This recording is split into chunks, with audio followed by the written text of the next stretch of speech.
অধীর ইস্যুতে কংগ্রেসকে আক্রমণ করল ভারতীয় জনতা পার্টি।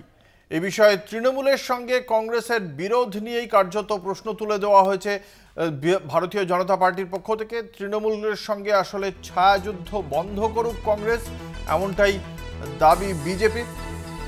তৃণমূলের বেলাগাম দুর্নীতি নিয়ে মুখ খোলা উচিত, ইভিএম নিয়ে অভিযোগ বন্ধ করুন, না হলে অধীরের মতোই হাল করবে কংগ্রেসের হাইকমান্ড। রাজ্য কংগ্রেস নেতৃত্বকে বিজেপির বার্তা, কংগ্রেস হাইকমান্ডের নীতিতে ডুববেন, দলটার এই হাল করে ছেড়েছেন তারা, এমনটাই বক্তব্য ভারতীয় জনতা পার্টির।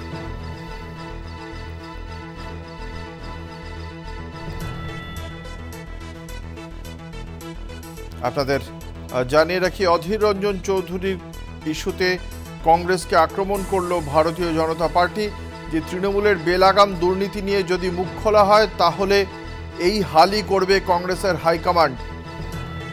কংগ্রেসের হাইকমান্ড আদতে আড়াল করছে তৃণমূল কংগ্রেসের বেলাগাম দুর্নীতিকে, কার্যত এই বক্তব্যই রাখছে রাজ্য বিজেপি।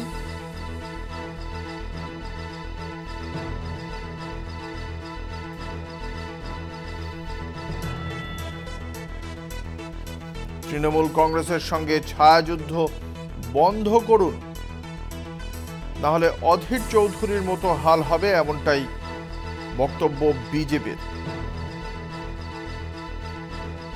আমাদের সঙ্গে রয়েছেন আমাদের প্রতিনিধি দেবাশিস সেনগুপ্ত। ঠিক কি বলা হয়েছে বিজেপির পক্ষ থেকে? দেখো, বিজেপির পক্ষ থেকে যেটা বলা হয়েছে যে আজকে সকালবেলায় কিন্তু জানিয়েছেন যে তৃণমূল কংগ্রেসের মমতা বন্দ্যোপাধ্যায়ের বিষয়ে যেন কোনো রকম কথা না বলে, কেন নির্বাচন সম্বন্ধে যা সিদ্ধান্ত নেবে সেখানে কিন্তু নেবে বিজেপির কংগ্রেসের হাইকমান্ড। এবং সেক্ষেত্রে স্পষ্টত বার্তা দিয়েছে যে দলের বিরুদ্ধে যদি বলতে হয় তাহলে বাইরে চলতে হবে। এর পাশাপাশি যেটা জানিয়েছেন, তৃণমূলের সঙ্গে ছায়াযুদ্ধ বন্ধ করতে বলেছে এবং পরিষ্কার বলেছে টিএমসির বেলাগাম দুর্নীতি নিয়ে মুখ খুলতে বলেছে। এবং সেই মুখ খোলাটা কিন্তু স্পষ্টত এখানে নয়, এখানে একদম স্পষ্টত মুখ খুলুন এবং সরাসরি বলুন যে তারা কি অবস্থান নিচ্ছে, এবং নইলে কিন্তু সেই অধীর চৌধুরীর মতো অবস্থা হবে, এমনটাই কিন্তু করেছে। কেন যে মল্লিকার্জুন খড়গে যে কথা বলেছেন তাতে কিন্তু সেটাই স্পষ্ট হয়েছে এবং স্পষ্টতভাবেই কিন্তু বিজেপি পক্ষ থেকে বলা হয়েছে যে সেক্ষেত্রে কিন্তু অধীর চৌধুরী যদি তার বলার থাকে তাহলে তিনি ওই দিল্লিতে যে কংগ্রেসের যে কার্যালয় আছে, কার্যালয় থেকে সরাসরি তার নেতৃত্বকে বলুক, কিন্তু এইভাবে করে কোনো লাভ নেই। অর্থাৎ ছায়াযুদ্ধের সঙ্গে বিজেপি যে ছায়াযুদ্ধ করছে তৃণমূলের সঙ্গে, সেই ছায়াযুদ্ধ বন্ধ করুক, নইলে কিন্তু এটা কিন্তু একেবারে সেই অধীর চৌধুরীর সঙ্গে যেটা তুলনা করে বলা হয়েছে, তৃণমূলের সঙ্গে ছায়াযুদ্ধ বন্ধ করুন, এবং না হলে কিন্তু পুরো বিষয়টাই বেলাগাম দুর্নীতি নিয়ে মুখ খুলুন, এবং না হলে এই যে ছায়াযুদ্ধ, সেই ছায়াযুদ্ধে কিন্তু কোনো মতেই মানুষ মেনে নেবে না। এইবার স্পষ্ট, অর্থাৎ রাজ্য কংগ্রেস নেতৃত্ব থেকে বিজেপির যে বার্তা, সেই বার্তা দিয়েছে। এবং সেক্ষেত্রে নইলে অধীর চৌধুরীর মতো অবস্থা হবে, যদি বলার হয় স্পষ্টত বলুন, এবং তৃণমূল সম্বন্ধে এই যে ছায়াযুদ্ধ না করে স্পষ্টত এই দুর্নীতি নিয়ে মুখ খুলুন। অর্থাৎ বিজেপির একটা অংশে যেটা বলতে চাইছে যে তৃণমূল কংগ্রেসের দুর্নীতির বিষয়ে যে কিন্তু এই মুহূর্তে কংগ্রেস কিন্তু সরব নয়, এবং সেক্ষেত্রে কিছুটা সরব হলেও অধীর চৌধুরী যেখানটায় মুখে বলছেন, কিন্তু তিনি দিল্লিতে গিয়ে তিনি সর্বভারত নেতা, কিন্তু দিল্লিতে তিনি বলছেন না। অর্থাৎ এটাই জানাচ্ছেন। ধন্যবাদ। আমাদের সঙ্গে ছিলেন আমাদের প্রতিনিধি দেবাশিস সেনগুপ্ত। এই মুহূর্তে আমাদের সঙ্গে টেলিফোন লাইনে রয়েছেন তৃণমূল কংগ্রেসের মুখপাত্র কৃষাণু মিত্র। আপনাকে কলকাতা টিভির পক্ষ থেকে স্বাগত জানাই।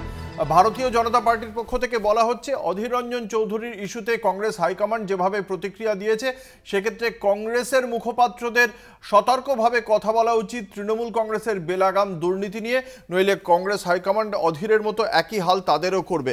আপনার প্রাথমিক প্রতিক্রিয়া চাইব।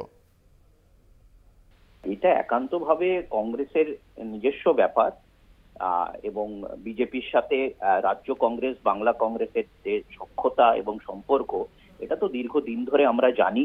আমি তো বারবার বলেছি যে যেই বক্তব্যটা মর্নিং ওয়াকে দিলীপ ঘোষ রাখেন, বেলার দিকে শুভেন্দু অধিকারী রাখেন, সেটাই সন্ধ্যেবেলায় ঘটা করে প্রেস কনফারেন্স করে 2-3 বছর ধরে অধীর চৌধুরীকে বলতে শুনেছি।